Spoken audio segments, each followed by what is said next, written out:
Наступил месяц лета, июнь. И это для меня долгожданное время, когда начинают цвести мои любимые лилейники, удивительные растения. Во-первых, они очень неприхотливы. Во-вторых, они очень выносливы. А в-третьих, они очень красивы. И цветут лилейники, в зависимости от того, какой это сорт, в течение, если вся коллекция цветет, то цветение происходит в течение примерно 1,5 месяцев. Начинается цветение видовых лилейников еще в конце апреля, в начале мая. А дальше цветут лилейники гибридные, собственно, чем мы занимаемся так вплотную. Это цветение продолжается в течение 1,5 месяцев. Есть лилейники, которые цветут еще и повторно, так что если в коллекции у вас несколько видов, и тем более сортов лилейников, то можно считать, что лето удалось. В течение всего лета и даже начала осени у вас будет прекрасное цветение в саду. Ну, собственно говоря, лилейники не только красивые, и это моя любовь в смысле селекции, потому что мы стремимся иметь собственные сорта, которые бы были приспособлены к нашим почвенно-климатическим условиям. И поверьте, что это необыкновенно увлекательная работа.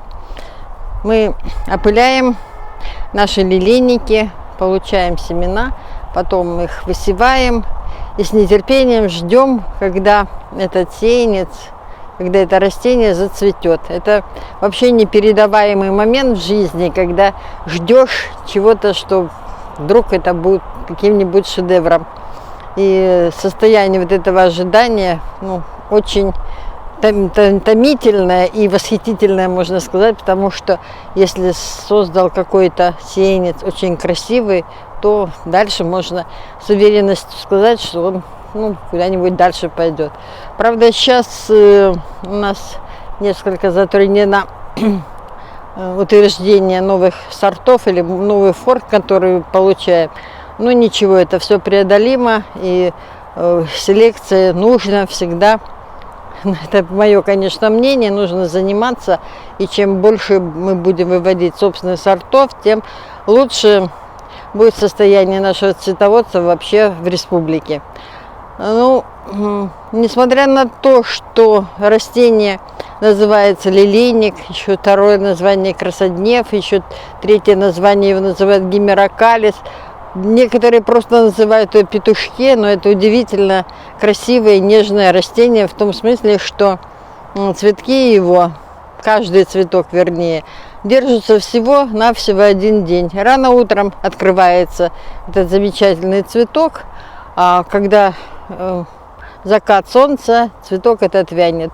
То есть цветок сам держится 1 день, но на соцветии бывает до 20-25 штук. Если это хорошее такое крепенькое растение, то можно думать, что каждое растение цветет даже примерно в течение 3-4 недель. И все время появляются новые и новые цветки, что очень украшает само растение и украшает, конечно, ваш цветник.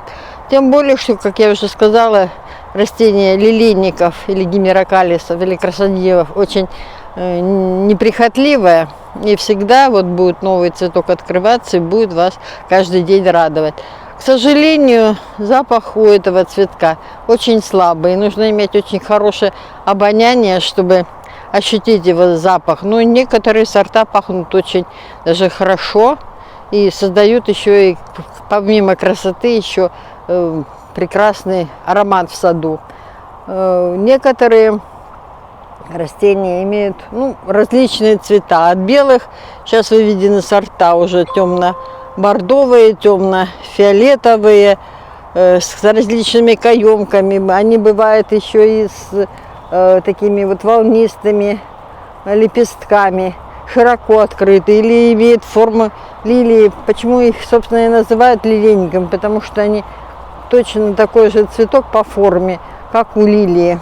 Но лилия обладает запахом, и это луковичное растение, а лилейник это корневичное растение, и запаха в нем нет. Но по форме, по строению они очень близки между собой, поэтому часто говорят, что вот лилия, ну, это корневищное растение, неприхотливое. Лилии, конечно, более благородные и более прихотливые растения, чем лилейники.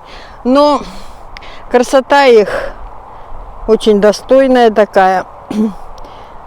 Можно плотные такие вот у них лепестки разнообразные. Есть тычинки такие очень длинненькие.